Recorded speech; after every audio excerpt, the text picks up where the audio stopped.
अक्षय तृतीयेला सगळ्यात महत्त्वाची जी पूजा करायची असते ती कोणती ती मी तुम्हाला या व्हिडिओमध्ये दाखवणार आहे. तर आपण घरातली नित्य देवपूजा जी असते ते आपण करून घ्यायचे. या दिवशी विशेष करून पुरुषाने ही सगळी पूजा करायची असते. म्हणजे देवपूजासुद्धा जर आपल्याकडे स्त्रिया करत असतील तर त्या दिवशी मात्र अक्षय तृतीयेला पुरुषांनी पूजा करायची आहे. आणि ती पूजा झाल्यानंतर मग आपण कराची पूजा करायची असते. कर म्हणजे एक गाडगं असतं, जे मातीचं गाडगं असतं त्याची पूजा करायची असते. जर आई वडील वारले असतील तर कळशी आणि करा याची पूजा करायची असते. आणि नुसते वडील वारले असतील तर छोटं मडकं असतं, आणि आई वारली असेल तर कळशी आणि मडकं असं दोन्ही असतं. तर अशा प्रकारे ही पूजन करायचं असतं. तर विशेष करून आमच्याकडं मात्र पहिल्यापासून पूर्वीपासूनच अक्षय तृतीयेला आम्ही छत्रपती शिवाजी महाराजांची पूजा करतो, बसवेश्वर स्वामींची पूजा करतो आणि सगळ्या देवांची पूजा करून मग आम्ही हे कलशाची म्हणजे कराची पूजा करत असतो. कराची पूजा करताना आपण लाल वस्त्र आपण घ्यायचं आहे आणि देवाऱ्याच्या एका भागामध्ये ते लाल वस्त्र अंतरायचं आहे. त्याच्यावर थोडेसे गहू आपण ठेवायचे आहेत. लाल वस्त्र अंतरायचं जेणेकरून ते म्हणजे देवाऱ्याच्या जवळच असावं. अशा प्रकारे आपण ही कराची पूजा करायची असते. तर त्याच्यावर थोडेसे गहू आपण ठेवायचे आहेत आणि गहू ठेवून त्याच्यावर आपण करा ठेवायचा असतो.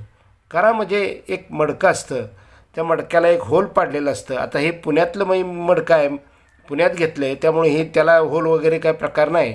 पण ग्रामीण भागामध्ये गेला तर तुम्ही कराला होल असतं आणि त्या होलमध्ये गव्हाचं काड लावायचं असतं आणि त्याच्यातून ते पाणी खाली पितरांना सोडायचं असतं. अशी ग्रामीण भागामध्ये पद्धत आहे. पण ही मी आता पुण्यात असल्यामुळे पुण्यात हे मडकं फार मुश्किलीनं मला मिळालेलं आहे आणि त्याची मी पूजा करत आहे. तर कराची पूजा करताना आपण त्यांना गोपीचंद लावायचं असतं.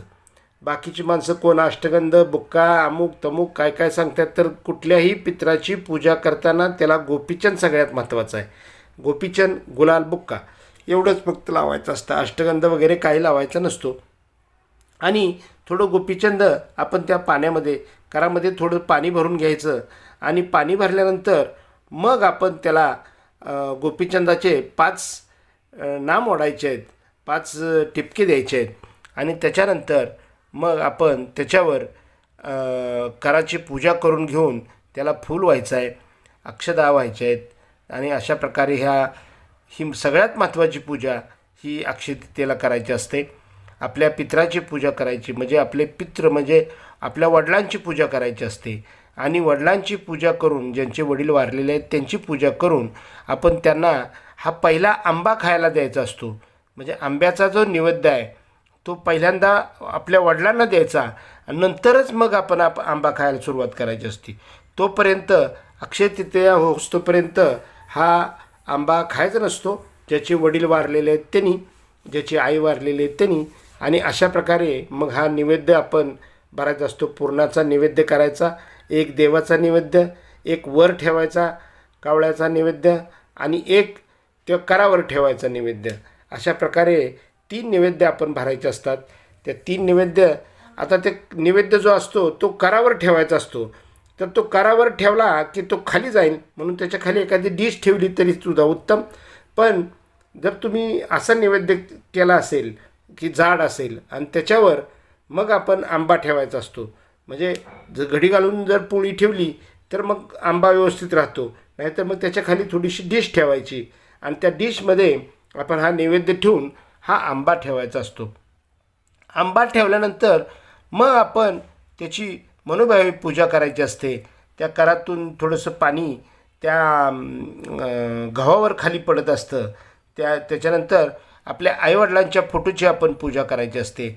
आईवडिलांच्या फोटोला हार घालायचा, त्यांना फुलं व्हायची, पहिल्या बोटानं त्यांना गंध लावायचा.